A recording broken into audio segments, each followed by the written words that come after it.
సుమన్ టీవీలో మీ personal and business promotions కోసం కింది నెంబర్కి కాంటాక్ట్ చేయండి. దేవుళ్లకు నాగసర్పాలు రక్షణగా ఉంటాయా? దేవుళ్ల సంపదను తమ విషపు కోరలను అడ్డుపెట్టి సురక్షితం చేస్తాయా? కలియుగంలో కూడా ఇది సాధ్యమేనా? పూరిలోని జగన్నాథుడి ఆలయం కింద ఉన్న శ్రీక్షేత్ర రత్న భాండాగారంలోని నగలకు గిరినాగులు, విషసర్పాలు కాపలాగా ఉన్నాయా? అందుకే రత్న భాండాగారాన్ని తెరవటం సవాల్గా మారుతుందా? ఇదే ఇవాల్టి ఇంట్రెస్టింగ్ స్టోరీ.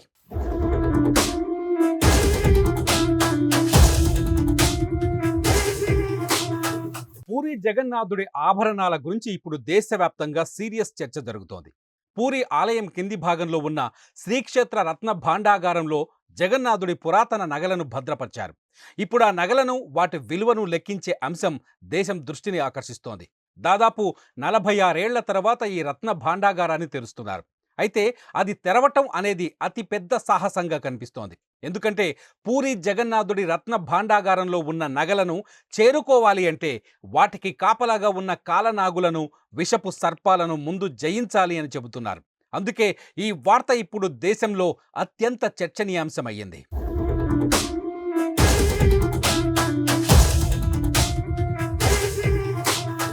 ఇది నిజమేనా?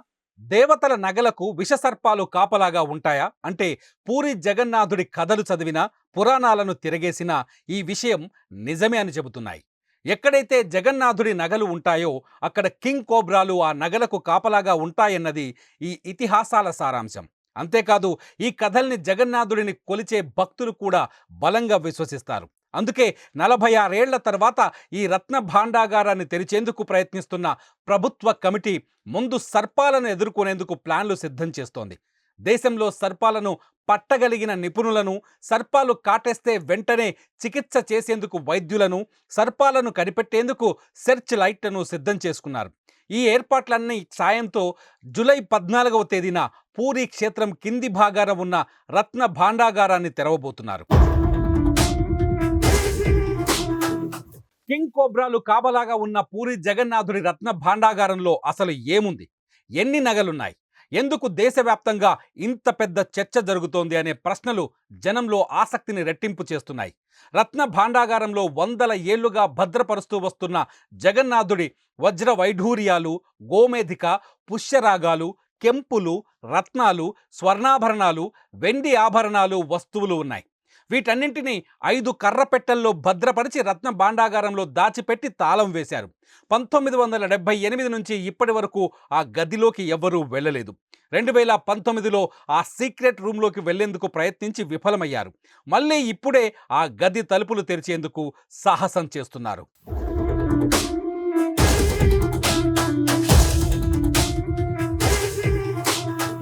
రత్న భాండాగారంలో మొత్తం పూరి జగన్నాథుడికి చెందిన 12,831 భరీల బంగారం ఉంది. 22,153 భరీల వెండి ఉంది. ఈ వెండి వస్తువులకు అత్యంత విలువైన వజ్ర వైఢూర్యాలను పొదిగారు.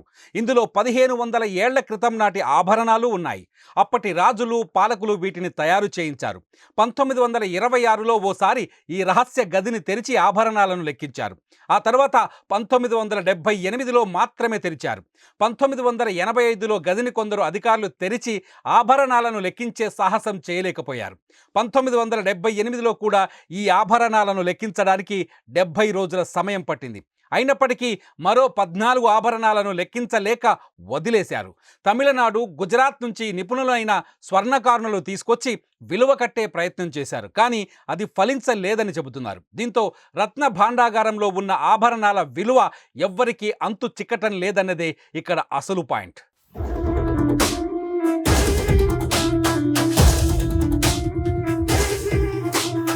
అసలు ఈ నగలు లెక్కించాలనే డిమాండ్ ఎందుకు బలంగా తెర మీదకు వచ్చింది అంటే ఒడిశా హైకోర్టులో ఓ భక్తుడు వేసిన పిటిషన్ వల్ల. జగన్నాథుడి రహస్య గదిలోని ఆభరణాలు లెక్కలు భక్తులకు తెలియాలని, వాటి విలువ కట్టాలని కోర్టుకెళ్లాడు. కేసు సుప్రీంకోర్టు దాకా వెళ్ళింది. సుప్రీంకోర్టు ఆదేశాలతో నవీన్ పట్నాయక్ గవర్నమెంట్ 2019లో 13 మందితో ఓ కమిటీ వేసింది. ఆ కమిటీ రహస్య గది తలుపులు తెరిచే ప్రయత్నం చేసింది. కానీ తాళం చెవి దొరకలేదు. తాళం చెవి ఎక్కడా అనే ప్రశ్నతో వివాదం కొత్త మలుపు తిరిగింది. చివరికి ఆ గది డూప్లికేట్ తాళం చెవిని పూరి కలెక్టరేట్లోని కనిపెట్టారు. అయితే మొన్నటి ఎన్నికల్లో రత్న భాండాగారం ఆభరణాల లెక్కింపు కూడా ఓ రాజకీయ అస్త్రంగా మారింది. తాము గెలిస్తే ఆభరణాలను లెక్కిస్తామని బీజేపీ మాటిచ్చింది. ఆ మాట ప్రకారం తాజాగా విశ్వనాథ్ రథ్ అధ్యక్షతన మరో 16 మందితో కమిటీని నియమించింది. ఆ కమిటీ ఇప్పుడు ఆ గది రహస్యాన్ని ఛేదించేందుకు సిద్ధమైంది.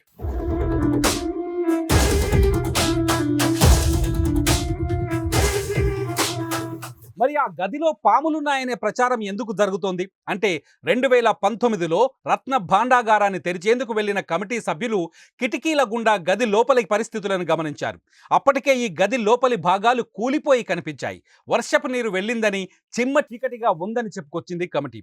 అంతేకాదు పూరి ఆలయ ప్రాంగణంలో కొన్ని నిర్మాణాల పనులు చేపట్టినప్పుడు అనేక సర్పాలు దర్శనమిచ్చాయని, ఇప్పుడు ఆ గదిలోనూ కింగ్ కోబ్రాలు ఉంటాయని అంచనా వేస్తున్నారు. గతంలో నవీన్ పట్నాయక్ నియమించిన కమిటీల నివేదికలు బయటకు రాకపోవడంతో ఈ అంశం రాజకీయ రంగు పులుముకుంది. ఈ నేపథ్యంలోనే ఇప్పుడు విశ్వనాథ్ రథ్ కమిటీ ఏర్పడి ఆభరణాల లెక్కింపునకు ముందడుగు వేసింది.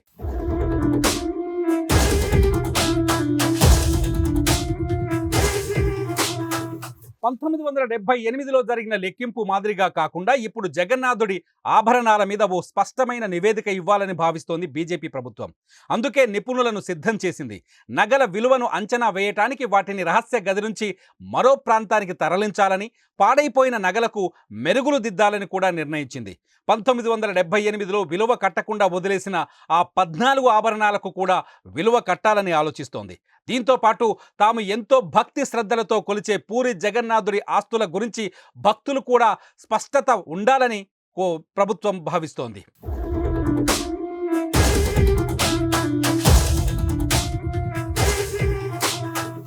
ఇంతకీ పూరి జగన్నాథుడి ఆస్తుల విలువ ఎంత అనే ఆలోచన ఇప్పుడు అందరి నోటా వినిపిస్తోంది. 2018లో ప్రభుత్వం చేసిన లెక్కల ప్రకారం పూరి జగన్నాథుడికి కూడా బోలెడంత ఆస్తులున్నాయని తేలింది.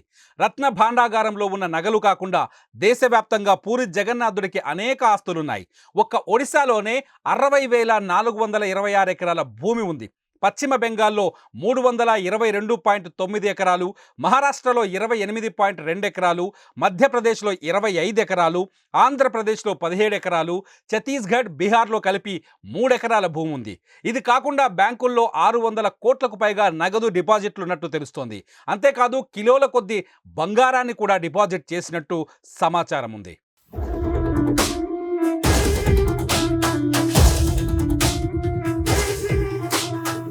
జూలై 14వ తేదీన శ్రీక్షేత్ర రత్న భాండాగారం రహస్యం తేలిపోతే పూరి జగన్నాథుడి ఆస్తులపైన స్పష్టమైన నివేదిక వచ్చే అవకాశం ఉంది. అంతేకాదు ఆ నగల భద్రత పైన ఉన్న విమర్శలకు కూడా సమాధానాలు దొరుకుతాయి.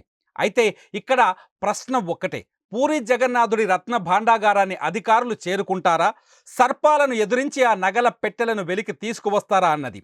మరి మీరేమంటారు? కామెంట్ చేయండి.